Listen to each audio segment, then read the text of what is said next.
Hey y'all, my name is Ari. I share all things business, entrepreneurship, pop-ups, and even motherhood on occasion. My goal is just to be transparent about all my experiences in hopes that they can serve you. Without further ado, let's get into it. So today I'll be talking about and sharing 7 tips on how to have a successful pop-up. And successful meaning you're feeling good about it at the end, financially, emotionally, physically, like all around a successful day, a successful pop-up. I've done a ton of research on just pop-ups, craft fairs, markets, things around that nature, like literally diligent research. Whenever I've had the 2 pop-ups that I have had, people are often surprised that I've only done 2. Like, so many people think that I've been in the pop-up game for a really long time, and I definitely equate that to me just doing as much research as I can and just watching these videos like you're watching right now and just trying to better equip myself, or best equip myself, so I can set myself up for optimal success. I will say that I feel like I have kind of really got it. Like, both of my pop-ups that I've done, one which was like way back in 2020, 2021 with another business that I own, and then recently with my new business, Petal Pink Gems, they have both been super successful. And like I said, I feel like it's from just me doing diligent research and being passionate about it and really wanting to show up as the best version of myself, the best version of my business. Like, it's taken off, and I'm so excited to see how it continues to succeed and how I continue to grow. So let's get into how I do this. I have my phone right here. I'm using my mom's phone because she has a really nice phone. I think it's like a 13, and this girl is like an iPhone 11. So I'm using her instead of my laptop for like my little script, so I can read through everything and make sure that y'all are getting all the good stuff and I'm not missing anything. Like, I'm not gonna lie, I feel like I still have mom brain a little bit, but when does mom brain go away? It don't. So let's get into it. Okay, so my very first tip is to make sure that your displays are elevated. It's really important to have just different heights on your table. You don't necessarily have to have something like eye level if that's not feasible for you right now, but try to get something that is definitely elevated. Like, you don't want to have all your stuff laying flat on the table, because that seems really boring, and like people are just craning their neck, like looking at your stuff, and it's just like a straight sweep. Like, they can just see everything just like flat lay. Whereas like if you have things that are different heights, some are elevated, some are low, like people are looking up and down, checking out like the different things that you have. So that's the first thing that I would suggest, is just making sure that you have pretty nice displays. And these don't have to be brand new or anything like that. Like, you don't have to spend a whole bunch of money. Like, a lot of my displays are things that I just had around the house and I kind of just repurposed, or things that I thrifted. And I will say that spray paint goes a long way. So if you see something really nice and you're like, oh, I have an idea, like this can be used for this, keep that idea, lock it in, and go buy you some spray paint and just repurpose it. I promise you it'll turn out good. Okay, next thing is having pricing whenever you set up your pop-up. I cannot stress enough how many times people have asked me how much something costs and the price is right next to the item. So having items in more places than one is super beneficial, because even for those who feel like they're looking, if they're super caught up in your product, the price might be right next to the product and they don't see it. But you can simply be like, oh, like it's right there to the left, or it's on the back of the item. So having those options to show them that an item is a specific price is really important, because I feel like sometimes people will be like, oh, this was in a $5 stack, or this was in a $10 stack. Meanwhile, it's a $30 product. They know it's a $30 product, and you know it too. So having that product marked individually, having the general area marked, and then also having like a price sheet is super beneficial. So like no wires are crossed, no lines are crossed, and people know exactly how much something is. Next, I would say to be prepared for the weather as best as you can.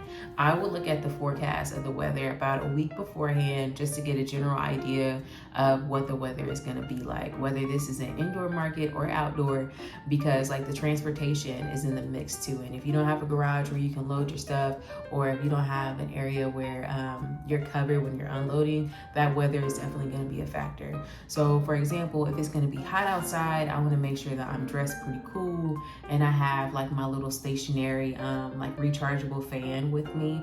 I have a lot of water. That's really important. And if it's cold outside, I want to make sure that I'm dressed in layers in case it's really cold and I need to bundle up, or if it's cold in the morning and it starts to get warmer during the day, I want to be able to just like remove some of those layers. And depending on where you live, you might want to invest in just like some hand warmers or even like a little throw blanket to put over your legs. It's all up to you. And another thing, I live in the Midwest, and girl, I'm from Texas, so I'm not used to this wind at all. So one thing that I'll definitely prepare for now, or I've had to better prepare for, is the wind.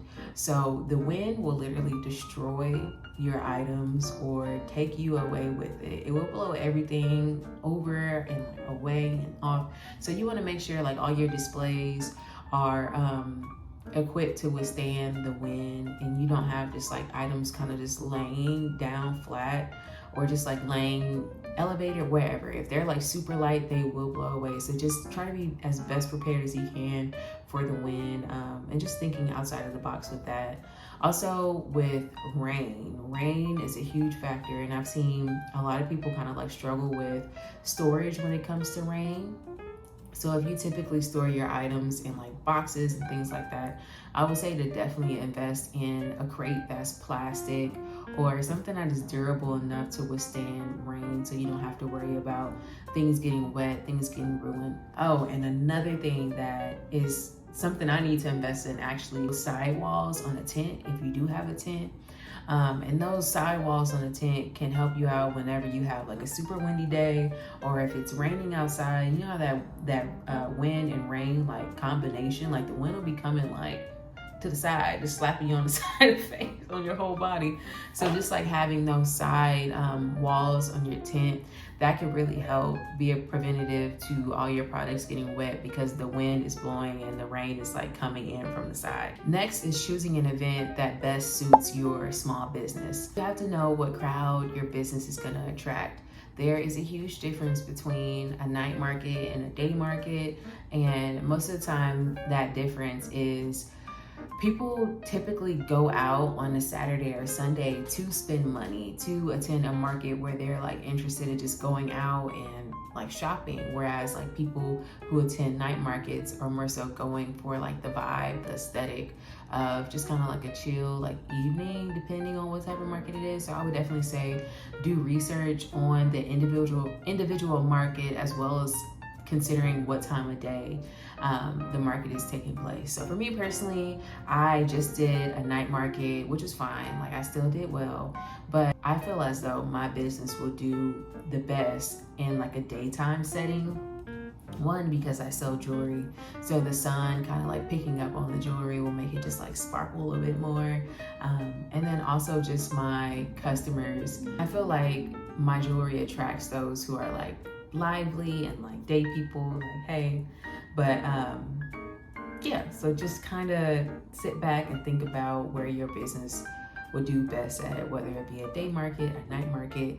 And then also like different markets or different themed events are important to consider too. So if you're for example attending like a garlic fest, if you're not selling anything that is specifically related to food or whatever the event is kind of featuring, I would say to reconsider it and just really sit down and think about if you would appeal to the crowd that's coming to that specific market. Next is being open to different layouts. So I feel like a lot of people who plan, i.e. me, I planned for my booth to be set up a specific way, and so many people told me like, hey, like just be transparent and be not transparent, well, be open to change whenever you are setting up your booth, because things can go a lot differently than you expect them to go. You could have more space than you expected, or you could have a lot less of a space than you expected. And that happened to me this past weekend. I had a lot less space than I had prepared for.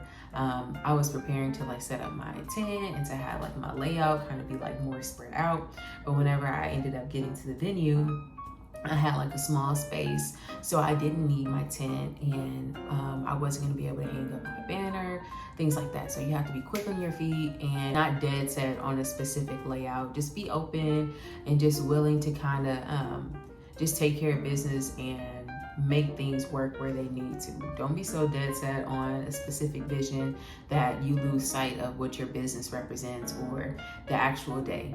If something doesn't work out how you planned it to, like your booth layout, just reset, take a deep breath, and just create that vision right then and there and just move forward. You got it. This is one that I feel like might be controversial. So for me personally, I bring my own water, and moving forward, I'll bring my own snacks as well. The market that I worked previously, it was only for a few hours, so I didn't need to bring food, but I did end up buying like a taquito from Mamacita's Taquitos because so many people were talking about it. But I'm in a season right now where I definitely need to budget. I am a new mom, and my husband right now is the sole provider of the household, and I'm working on contributing more to my family, so I want to save my money. I don't want to just be out here spending it unnecessarily.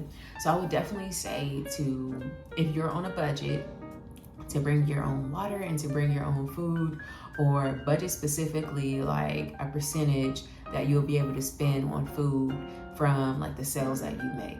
And don't make it be like 50%. Please, like give yourself like 10% or something like that. I mean, you know yourselves, you know your business, and you know yourself. But I would definitely say to prepare for food and drinks while you're at the markets. Like, my suggestion is to be super frugal and just responsible with your money, because you are at this market at the end of the day to be able to make money. So I would say to spend your money wisely and don't feel obligated to have to buy something from other vendors. There is other ways to support people. You can follow them, you can shout them out. There's other ways around it. So don't think that the only way that you can support someone is by buying something. Just think about the ways that people support you without buying something from your business. So keep that in mind. And lastly, I would say a huge plus that has helped me to have the utmost success is just being friendly, being inviting, and wanting to be at the pop-up. You know, like for me, I like to stand up and greet people when they come by my booth, and the greeting kind of depends on the person and their demeanor, if I feel like they're interested in my product or if they're just skimming by. Like some people, if I just see them walking by, I'll just shoot them a hi, like hi, and a smile. So hi, smile, that's it. Other people, I'll greet them initially like hi, or they'll greet me first. If I'm not quick enough, they'll be like, hi, how are you? And I'm like, oh, I'm doing well, how are you doing? And I'll tell them like, hey, everything here is handmade, hand painted, designed specifically by me. And then that kind of like makes the conversation take off. And then other people, if I can tell that they're more on the side, like the quieter side, I'll kind of give them a little spiel after the hi. And if they give me like a smile, I'll tell them like, hey, everything is handmade, hand painted. And I'll just kind of lay back in the cut. And if I see people really looking after that, I'll be like, let me know if you have any questions. I'm happy to answer them for you. And I sit back. So I would say just making sure that you're being very welcoming, very open. You're looking like you want to be there. Don't be on your phone. Don't be writing anything or just trying to keep yourself busy. Like, you are the owner of your shop. You are the best representation of your shop. So try your best to be open and engaging where it is appropriate. And those are the 7 tips that I have for you. Those are things that have helped me to have success in my small business and at my pop-ups. So I hope that they help you out like they've helped me. And I'm so thankful for all the people who have shared advice with me along the way. It's definitely been a huge contribution to my success. So I hope that this video serves you well and that you see success in return. Thank you so much for watching. If you like this video, please give it a big thumbs up. And if you want to see more content like this, go ahead and subscribe. I'll see you later. Bye.